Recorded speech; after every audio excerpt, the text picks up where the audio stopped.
উচ্ছেদক লৈ সদৌ অসম ছাত্ৰ সন্থাৰ এটা স্পষ্ট নীতি আছে। আমি দীৰ্ঘদিন ধৰি কৈ আহিছোঁ, অসমত সংৰক্ষিত বনাঞ্চল, সত্ৰৰ মাটি, আন চৰকাৰী মাটিত সন্দেহযুক্ত বাংলাদেশীয়ে অবাধে বেদখল কৰিছে আৰু সেই বেদখল উচ্ছেদ হ'ব লাগিব।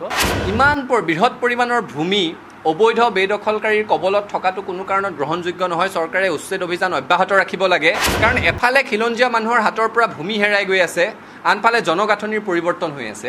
যিখন জিলাত ঘৰ হেৰুৱাইছে সেইখন জিলাৰ চৰকাৰী মাটি দখল নকৰি গুৱাহাটী পৰ্যন্ত মাটি দখল কৰিব অহাটো কি ধৰণৰ এটা প্ৰৱণতা? মানে অসমৰ য'তেই খালী মাটি আছে সেই খালী মাটি দখল কৰিব লাগে ধৰণৰ প্ৰৱণতাটো চৰকাৰেও ৰোধ কৰিব লাগিব আৰু গোটেই জাতিটো এক হৈও এই প্ৰৱণতা ৰোধ কৰিব লাগিব।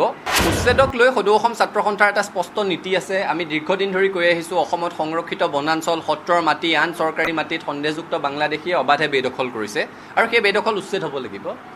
অসম চুক্তিৰ 10 নং দফায়ো স্পষ্টভাৱে কৈছে যে অসমৰ চৰকাৰী ভূমিত অবৈধ দখল ৰোধ হ'ব লাগিব আৰু বেদখলকাৰীক উচ্ছেদ কৰিব লাগিব। অসম চুক্তিয়ে জনজাতীয় বেল ব্লক সুৰক্ষাৰ কাৰণেও স্পষ্ট প্ৰতিশ্ৰুতি প্ৰদান কৰিছে।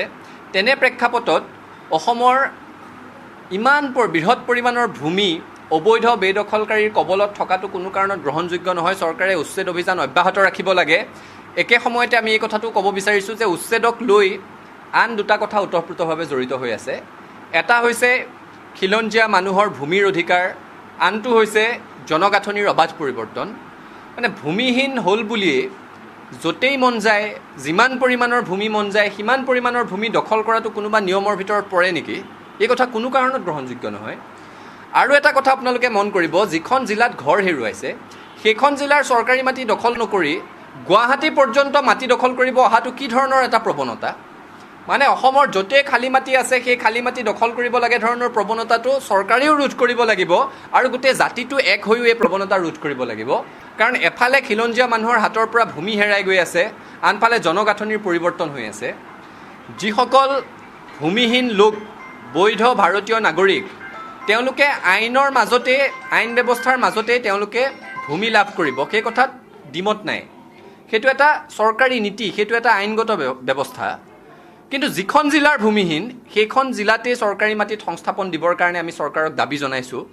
কাৰণ এই এখন জিলাৰ ভূমিহীন লোক আন এখন জিলালৈ গৈ সেইখন জিলাত জনগাঁথনিৰ পৰিৱৰ্তন কৰে। 500 ঘৰ মানুহ যদি ভূমিহীন বুলি আন এখন জিলাত গৈ তেওঁলোকে সংস্থাপন বিচাৰে, সেই 500 ঘৰ মানুহত 4000-5000 লোক যাব। সেই 4000 মানুহ প্ৰতি বছৰে যদি সেইধৰণেৰে বাঢ়ি থাকিবলৈ হয়, 2 দশকৰ পিছত সেই অঞ্চলটোত 20,000, 25,000, 30,000 পৰ্যন্ত নতুন লোকে সংস্থাপন লাভ কৰিব আৰু সেই 30,000 লোকে তাৰপিছত নিৰ্ধাৰণ কৰিব পৰা হয় যে সেই সমষ্টিটোৰ পৰা প্ৰতিনিধি হিচাপে কোন নিৰ্বাচিত হৈ যাব। অৰ্থাৎ এফালে খিলঞ্জীয়া মানুহৰ হাতৰ পৰা ভূমিৰ অধিকাৰ নোহোৱা হৈছে, একে সময়তে জনপ্ৰতিনিধি নিৰ্বাচনৰ ৰাজনৈতিক অধিকাৰো খিলঞ্জীয়া মানুহৰ হাতৰ পৰা ক্ৰমশঃ হেৰাই গৈছে। সেইকাৰণে আমি চৰকাৰক স্পষ্টভাৱে দাবী জনাইছোঁ, উচ্ছেদ অব্যাহত ৰাখিব লাগিব।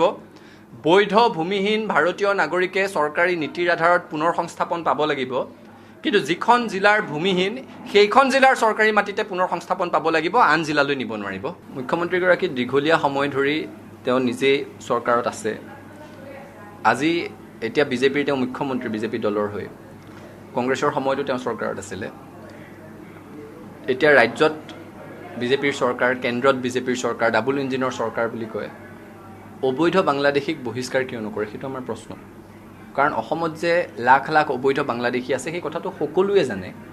এতিয়া NRCক লৈ আমি সন্তুষ্ট নহয়, NRC আমি পুনৰীক্ষণৰ কাৰণে চিন্তা চৰ্চা কৰি আছোঁ। কিন্তু NRC যিখনত আমি সন্তুষ্ট নহয় সেইখনতো 19 লাখ অবৈধ বাংলাদেশীৰ কথা কৈছে। বাৰু ঠিক আছে, তাত কিছু ভাৰতীয় লোকৰ নামো আছিলে, কিন্তু যিখিনি অবৈধ বাংলাদেশী তেওঁলোকক বহিষ্কাৰ কৰাত কোনে বাধা দিছে? একাধিকবাৰ উচ্চতম ন্যায়ালয়ে কোৱাৰ পিছতো বাংলাদেশৰ লগত তেওঁলোকৰ বিদেশী প্ৰত্যাৱৰ্তন চুক্তি নহ'ল। যি শ্বেখ হাছিনাক বান্ধৱী বুলি কৈছিলে, ভাৰতত এতিয়াও যাক তেওঁলোকে আশ্ৰয় দি ৰাখিছে, তেওঁ দীঘলীয়া কাল চৰকাৰত আছিলে। তেতিয়া ইচ্ছা কৰাহেঁতেন বাংলাদেশৰ লগত বিদেশী প্ৰত্যাৰ্পণ চুক্তি কৰিব পাৰিলেহেঁতেন, নকৰিলে। কিন্তু এতিয়া অবৈধ বাংলাদেশী যদি আছে, বহিষ্কাৰ কৰিব লাগে। আৰু অসমীয়া মানুহ সংখ্যালঘু হ'বটোতো সঁচা কথাই। ছাত্ৰ সন্থা অসমৰ ৰাইজে দীৰ্ঘদিন ধৰি কৈ আছোঁ, কিহৰ কাৰণে হ'ব? এফালে অবৈধ বিদেশীৰ অবাধ প্ৰব্ৰজন, আনফালে জনসংখ্যা নিয়ন্ত্ৰণৰ কোনো নীতি নাই, অবাধে জনসংখ্যা বৃদ্ধি পাইছে। গতিকে খিলঞ্জীয়া মানুহ অসমত সংখ্যালঘুত পৰিণত হ'ব, এইটো এটা ধ্ৰুৱ সত্য। মুখ্যমন্ত্ৰীগৰাকীয়ে নতুনকৈ সোঁৱৰাই দিয়াৰ প্ৰয়োজন নাই। মুখ্যমন্ত্ৰীয়ে মাত্ৰ তেওঁৰ নিজৰ ক্ষমতাত যিখিনি আছে সেইখিনি কৰাটো উচিত। দুয়োখন চৰকাৰ বিজেপিৰ চৰকাৰ, গতিকে বাংলাদেশৰ সৈতে বিদেশী প্ৰত্যাৰ্পণ চুক্তি স্বাক্ষৰ কৰিব লাগে আৰু অবৈধ বাংলাদেশীক বহিষ্কাৰৰ ব্যৱস্থা ল'ব লাগে।